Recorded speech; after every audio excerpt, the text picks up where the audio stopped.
دوستوں، آج کے اس معلوماتی تجزیے میں ہم انسانی ذہن کے ایک بہت ہی اصل میں تاریک اور اکیلے حصے کا سفر کرنے والے ہیں۔ ہم اوبا یوزو کی دنیا میں قدم رکھ رہے ہیں، ایک ایسی ڈائری جیسی تنہائی سے بھری دنیا جو ہم سب کو انسانیت، معاشرے اور سچ کہوں تو خود اپنے وجود کے بارے میں بہت گہرے سوالات پر مجبور کر دے گی۔ یہ ایک ایسا سفر ہے جو تکلیف دہ بھی ہے اور کمال کی حد تک بصیرت افروز بھی۔ میری زندگی بے پناہ شرمندگی سے بھری رہی ہے۔ اسکرپٹ پڑھتے ہوئے میں سوچ رہا تھا کہ ذرا تصور کریں کوئی شخص اپنی زندگی کی کہانی کو اس حد تک مایوسی اور اعترافی انداز میں کیسے شروع کر سکتا ہے۔ سچی بات یہ ہے کہ یہ ایک جملہ ہی اس پوری کہانی کا لہجہ طے کر دیتا ہے۔ یہ محض کوئی فکشن یا افسانہ نہیں ہے، بلکہ ایک روح کا انتہائی گہرا اعتراف ہے جو اس دنیا میں اپنا مقام تلاش کرنے میں بالکل ہی ناکام رہی ہے۔ ٹھیک ہے، تو اب ذرا اس کی گہرائی میں چلتے ہیں۔ نو لانگر ہیومن، جسے اصل میں ایک انسان کے طور پر نااہل بھی کہا جاتا ہے، 1948 کا ایک شاہکار ہے۔ یہ محض ایک کتاب نہیں ہے، یہ جاپانی ادب کا ایک ایسا کلاسک ہے جس نے گہری تنہائی، سماجی اضطراب اور خود تباہی کو بے نقاب کیا۔ اور جو بات اسے مزید پراسرار بلکہ رونگٹے کھڑے کر دینے والی بناتی ہے وہ یہ ہے کہ یہ نیم سوانح ہیں، یعنی یہ کتاب اسی سال شائع ہوئی جب اس کے مصنف اوسامو دازائی نے خود اس دنیا کو الوداع کہا۔ تو ہمارے تجزیے کا پہلا حصہ ہے ایک ناقابل عبور فاصلہ، یعنی بچپن کی لا تعلقی۔ یہیں سے یوزو کی تنہائی کی پوری عمارت کھڑی ہوتی ہے۔ بچپن کا یہ واقعہ دیکھیں، یہ بڑی شاندار طریقے سے واضح کرتا ہے کہ یوزو دنیا کو کس نظر سے دیکھتا تھا۔ اسے لگتا تھا کہ ریلوے اسٹیشن کے جو پل ہیں وہ غیر ملکی طرز کے خوبصورت کھیل کے میدان ہیں۔ جب اسے پتا چلا کہ بھائی یہ تو صرف پٹڑی پار کرنے کا ایک بورنگ اور عملی سا طریقہ ہے تو اس کی ساری دلچسپی ختم ہو گئی۔ دراصل یہ محض ایک بچگانہ غلط فہمی نہیں تھی، بلکہ یہ اس کے حقیقی وجود اور ہمارے انسانی معاشرے کے عملی اور اکثر بے حس تقاضوں کے درمیان ایک بہت بڑے فاصلے کا زبردست استعارہ تھا۔ اور اس کی لا تعلقی کی شدت کا اندازہ اس بات سے لگائیں کہ بھوک، جو انسانی بقا کی سب سے بنیادی جبلت ہے، وہ بھی اس کے لیے ایک معمہ تھی۔ لوگ کھانا کیوں کھاتے ہیں، یہ احساس اس کے لیے عجیب اور سچ پوچھے تو تقریباً گھنونا تھا۔ وہ صرف اس لیے کھاتا تھا تاکہ دوسرے اسے ایک نارمل انسان سمجھیں، تاکہ وہ بس دوسروں کو خوش رکھ سکے۔ یہ ایک ایسی بیگانگی ہے جو سیدھی روح میں اتر جاتی ہے۔ اب ہم آتے ہیں اپنے دوسرے حصے کی طرف، مسخرے کا روپ، ایک ایسا ٹروجن ہارس جس کے ذریعے اس نے انسانیت میں داخل ہونے کی کوشش کی۔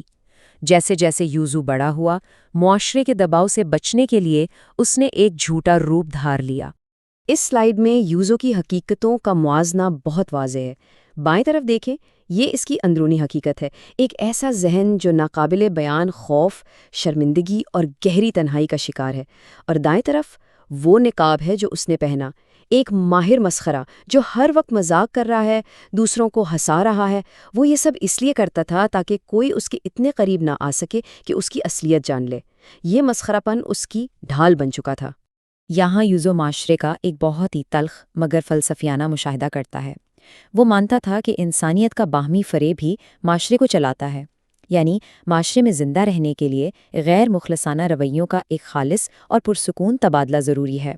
لوگ ایک دوسرے سے جھوٹ بولتے ہیں، لیکن اتنے پرسکون انداز میں کہ کسی کو تکلیف نہیں ہوتی۔ یوزو کو یہ سب سمجھ نہیں آتا تھا، لیکن ظاہر ہے سروائیو کرنے کے لیے اسے بھی اس جھوٹ کے کھیل کا حصہ بننا پڑا۔ اور پھر آتا ہے تیسرا حصہ، شناخت کی تباہی، نقاب کا پتھر بن جانا۔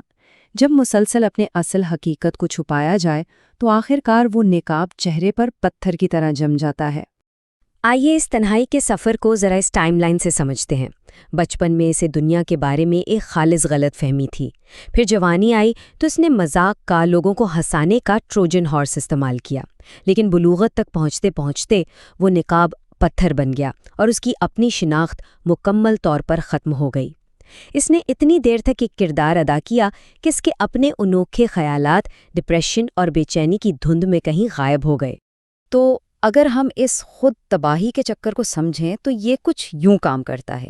سب سے پہلے معاشرے سے مسترد ہونے کا شدید خوف، اس کے بعد خود کو دنیا کی مرضی کے مطابق ڈھالنا، تیسرا قدم اپنی اصل حقیقت کو مکمل طور پر دفن کر دینا، اور پھر آخری مرحلہ ہر کسی کے لیے ناقابل فہم بن جانا۔ قبولیت پانے کی اس اندھی چاہت نے بالآخر اسے اندر سے بالکل کھوکھلا کر دیا۔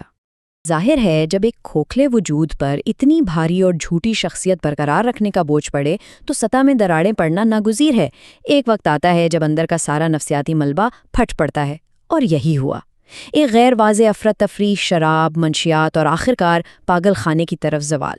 حقیقت سے فرار کی یہ قیمت اسے چکانی پڑی۔ یہ سب اس کے لیے برداشت سے باہر ہو چکا تھا۔ چوتھا حصہ، دازائی کی حقیقی زندگی کا المیہ۔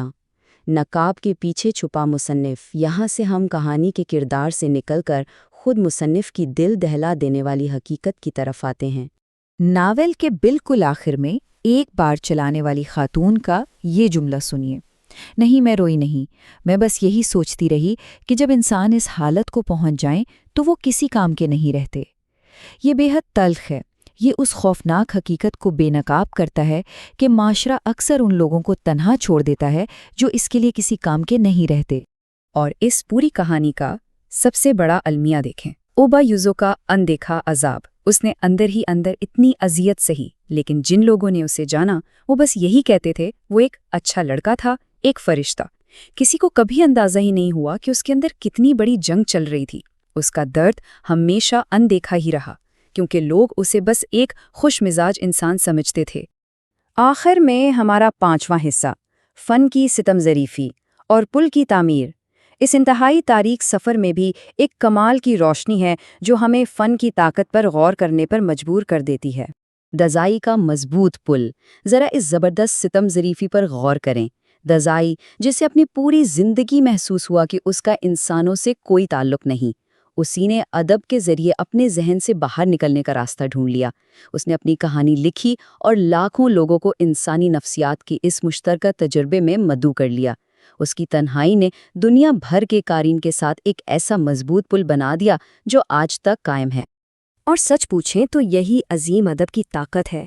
جب ہم اس طرح کی کتابوں سے جڑتے ہیں تو زندگی کو سمجھنے میں مدد ملتی ہے، چاہے دازائی کا نو لانگر ہیومن ہو جو ہمیں بےہودگی کے ساتھ دیانتدارانہ تعلق سکھاتا ہے، یا دوستوفسکی کا کرائم اینڈ پنشمنٹ جو خود سے غداری کا المیہ دکھاتا ہے، یا پھر وکٹر فرینکل کی مین سرچ فار میننگ جس میں ناقابل برداشت کو برداشت کرنے کا سبق ہے۔